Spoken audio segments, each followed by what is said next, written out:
everybody, I pray this video finds you blessed. This week I have a piece of cherry, oval blank I have cut out several years ago. It's been sitting in storage for the past 3 at least. Prior to that, probably had it for about, I don't know, a year. So it's good, well and dry. It looks like I had been using some leftover resin and pouring it into the cracks as they developed. Maybe even at one time I planned to turn it and never did. So anyways, turning it now.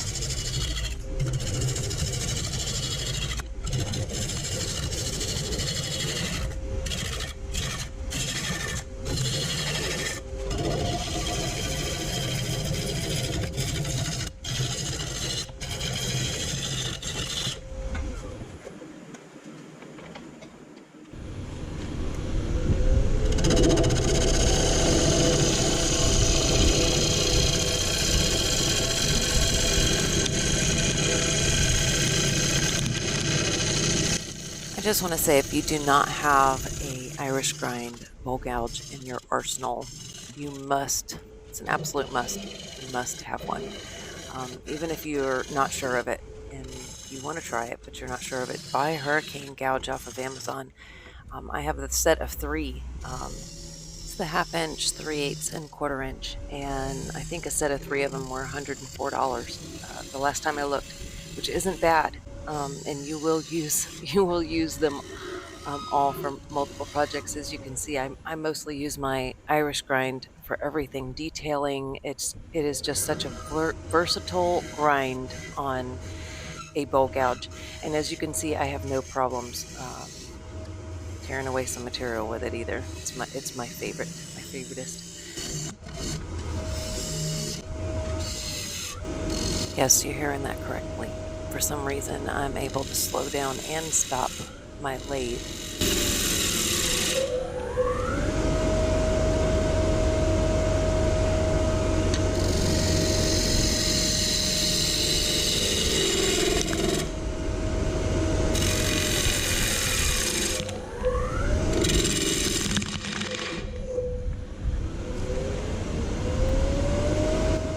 I have no clue. At first I thought maybe, well, it's been sitting in storage for 3 years and probably needs a good belt change, or the belt's dry rotted, but I was like, well, it doesn't sound like belt slipping or anything like that. It's like power itself. It's just, I don't know. It hasn't done it since this, but I'm hoping it doesn't continue.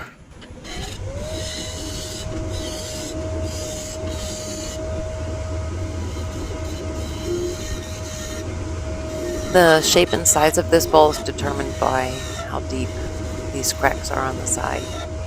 2 sides have bark, and then the other 2 sides are some pretty deep cracks. So I'm just trying to turn those away and prevent from having to do any kind of filling.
I put kind of a foot on here, and I ended up deciding I was just going to sand it away.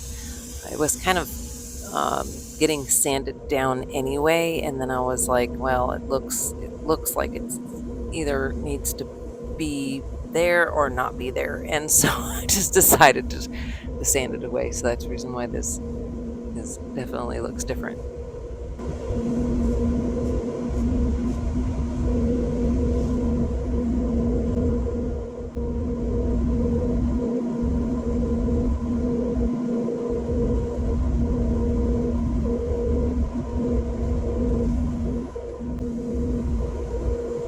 I wasn't trying to get a full like polish on this. I was actually just getting it all slathered down really good so I could leave it for the night.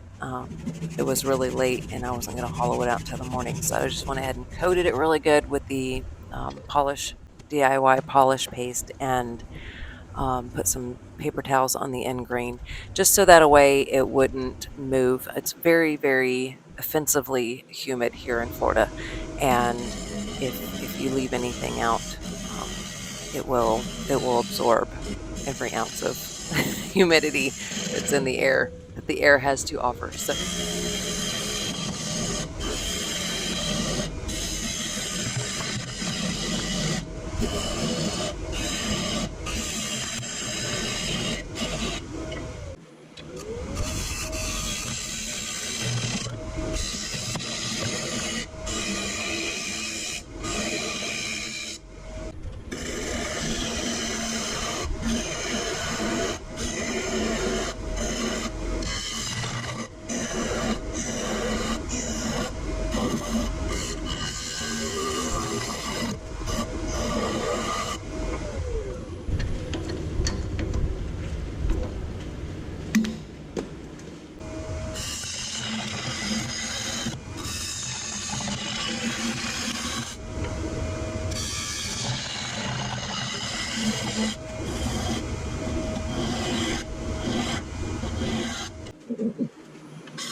the little rubber feet on my cold jaws have worn out, so I knew this was going to probably end up sliding off. So you will see me using the back of my gouge to kind of hold it onto the lathe while I'm trying to turn off the lathe. And that's okay. I mean, I've done this more than once or twice. But anyways, I'll have to order some new little feet. They are expensive. I couldn't believe how much it cost to replace those little rubber feet for the cold jaws. I am going to attempt to make some.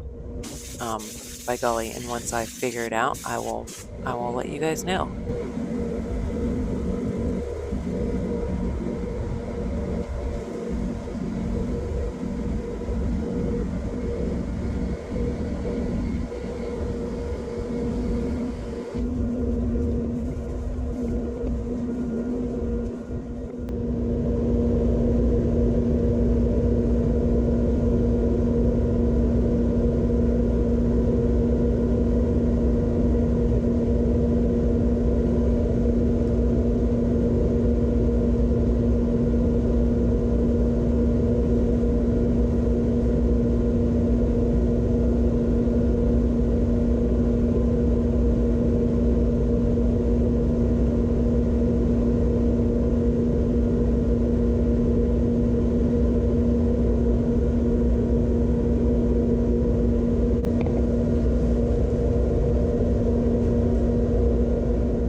it's all done.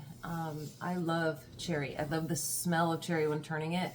It is beautiful. It is not a real dense, heavy wood, so that's why I was kind of confused when my lathe was stopping while turning. I am a little heavy-handed hogging things out, but I've turned, you know, took off more of a denser, harder wood before and haven't stopped my lathe, so that's a little concerning. Hopefully there's nothing wrong with her and she's just kind of getting back into things just like me, and you know, we'll give her a little grace, just say a little prayer for her that she doesn't stop.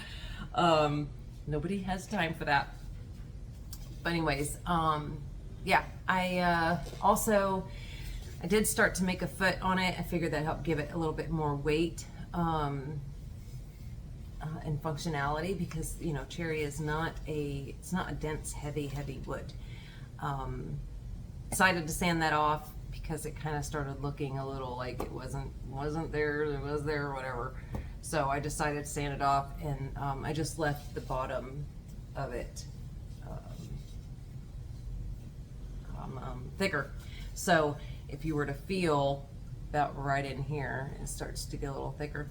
I mean, I don't know what anybody's going to be doing with this bowl, but it is good and sturdy at the bottom, whatever it is that the owner decides to do with it.